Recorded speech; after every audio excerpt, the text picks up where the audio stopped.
আসসালামু আলাইকুম everyone. Welcome to my YouTube channel and Facebook page moto mystery.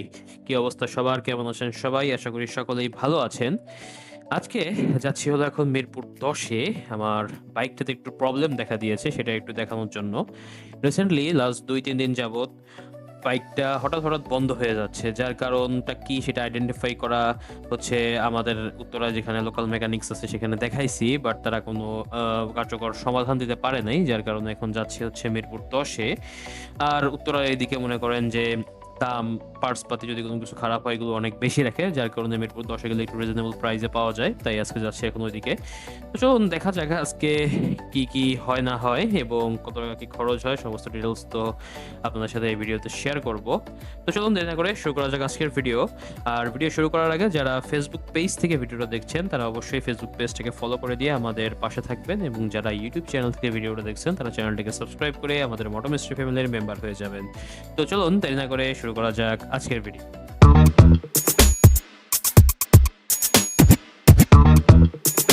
তো ১ম এ সার্ভিস সেন্টারে আসার পরে যখন সমস্ত কথাবার্তা ওনাদেরকে খুলে বলি, ওনারা শুরুতে হচ্ছে এয়ার ফিল্টারটা চেক করবে বলে এয়ার ফিল্টার বক্সটা খোলা অলরেডি শুরু করছে।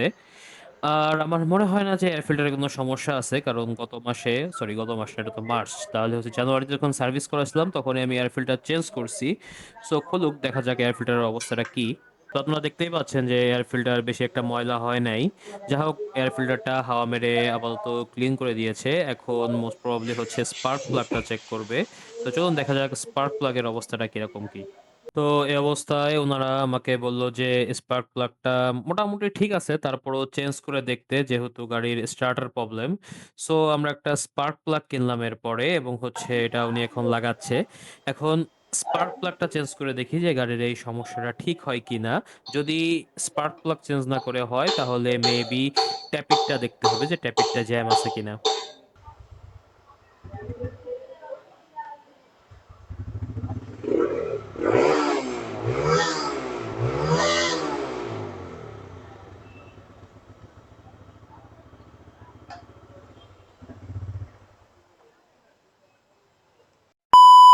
তো স্পার্ক প্লাগ যখন চেঞ্জ করলাম এবং এর পরবর্তীতে এয়ার ফিল্টার ক্লিন-টিলিং করার পরও গাড়ির স্টার্টটা ঠিকঠাক হচ্ছিল না। তারপরে হচ্ছে হলো ওনারা ওই আরপিএমটা অ্যাডজাস্ট করতেছে। এখন দেখবে যে এভাবে করে হয় কিনা। যদি না হয় দেন তারপরে হচ্ছে ট্যাপিটটা খুলে দেখবে যে সেখানে কি অবস্থা। তো ফার্স্ট অ্যাটেম্প্ট ফেল করলো। যার কারণে ওনারা এখন ট্যাপিটটা খোলার প্রস্তুতি নিচ্ছে। এখন ট্যাপিটটা খুলে দেখবে যে ভিতরে কি অবস্থা। এখন সমস্যা কি ট্যাপিডে না অন্য কোনো কোথাও সেটা হচ্ছে ট্যাপিডটা খুললে বোঝা যাবে। তো সর্বপ্রথম উনারা আগে গাড়ির সিটটা খোলার পরে হচ্ছে ট্যাঙ্কিটা খুলে নিচ্ছে। এরপরে হচ্ছে দেখবে ভিতরে যে ইঞ্জিন এর যে হেড আছে ইঞ্জিন হেডটা খুলবে। ইঞ্জিন হেডটা খোলার পর হচ্ছে দেখবে যে এর ভিতরে কি সমস্যা আছে না আছে।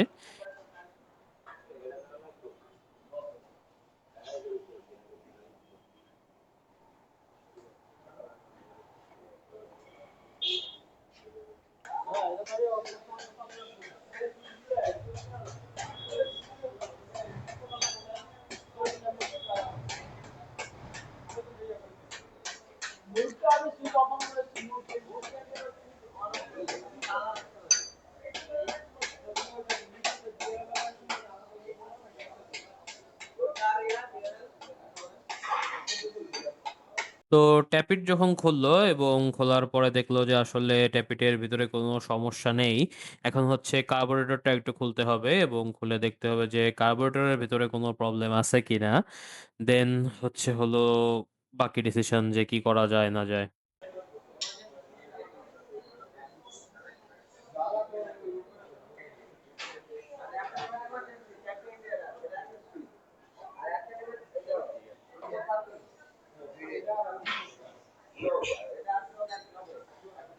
এর পরবর্তীতে যখন কার্বোরেটরটা খুললো তখন এর ভিতর থেকে বেরোলো একটা ছোট্ট সুতা।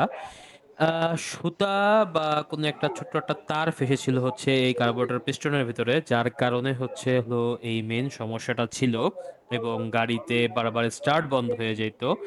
আজকে সকাল থেকে এত টেস্টিং করার পরে যে দেখা গেল যে শুধুমাত্র একটা ছোট্ট সুতার জন্য হচ্ছে হলো গাড়ির স্টার্ট বন্ধ হয়ে যায়। তো এর পরবর্তীতে আমি কিনে আনলাম হচ্ছে একটা ফ্রন্ট ব্রেক লিভার। আমার গাড়ির সামনের ফ্রন্ট ব্রেক লিভারটা পড়ে যাওয়ার কারণে একটু বাঁকা হয়েছিল। যার কারণে আমার অনেকদিন ইচ্ছা ছিল এটা চেঞ্জ করে ফেলানোর। তো আজকে যেহেতু কাজটা অল্পের মধ্যেই হয়ে গেছে, সময়ও কম লাগছে, তাই ভাবলাম আজকে হচ্ছে ফ্রন্ট ব্রেক লিভারটা একটু চেঞ্জ করাই নিই।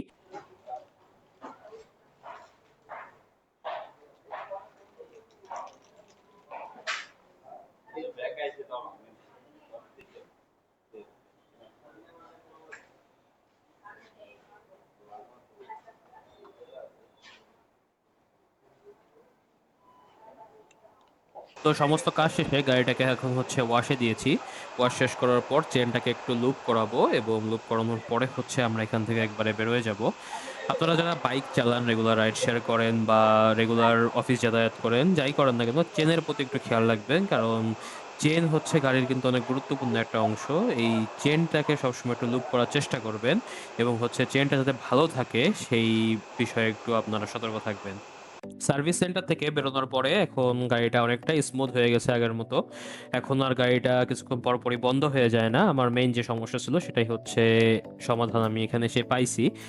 তো আপনাদের সাথে একটু শেয়ার করি আজকে কি খরচ হলো। আজকে টোটাল এই সার্ভিসিং বা টোটাল টেস্টিং মেস্টিং করতে খরচ নিয়েছে প্রায় 500 টাকার মতো। একটা স্পার্ক প্লাগ সেটা নিয়েছে হচ্ছে 250, টোটাল হলো 750। আর হচ্ছে সামনের ফ্রন্ট ব্রেক লেভার যেটা সেটা নিয়েছে 700 টাকা, টোটাল হলো 1450 টাকা খরচ হয়েছে আজকে আমার সার্ভিসিং এ। আর যা হোক, যাই করে দিয়েছে আপাতত আমি তাই নিয়ে স্যাটিসফাইড। গাড়িটা আপাতত স্মুথলি রান করতেছে, আর কোনো জায়গার বন্ধ হওয়ার মতো কোনো অবস্থা নাই। তো যাই হোক, এখন ভিডিওর একেবারে শেষ পর্যায়ে আমরা চলে এসেছি। তবে আজকে ভিডিও থেকে এখন বিদায় নেওয়ার সময় হয়ে গেছে। এখন যদি ভিডিওটা আপনাদের ভালো লাগে তাহলে অবশ্যই ভিডিওতে একটা লাইক করে দিবেন এবং ভিডিওটা বেশি ভালো লেগে থাকলে ফ্রেন্ডস এবং ফ্যামিলির মধ্যে শেয়ার করে দিবেন। যারা ফেসবুক পেজ থেকে ভিডিওটা দেখছেন তারা অবশ্যই পেজটাকে ফলো করে দিবেন এবং যারা ইউটিউব চ্যানেল থেকে ভিডিওটা দেখছেন তারা ভিডিওটা লাইক করে আমাদের ইউটিউব চ্যানেলটিকে সাবস্ক্রাইব করে আমাদের মোটো মিস্ট্রি ফ্যামিলির মেম্বার হয়ে যাবেন। এবং যতক্ষণ পর্যন্ত আমি নতুন কোনো ভিডিও নিয়ে না আসছি ততক্ষণ পর্যন্ত সবাই ভালো থাকবেন, সুস্থ থাকবেন এবং মোস্ট ইম্পর্টেন্টলি মোটো মিস্ট্রি এর সাথেই থাকবেন। বিদায়।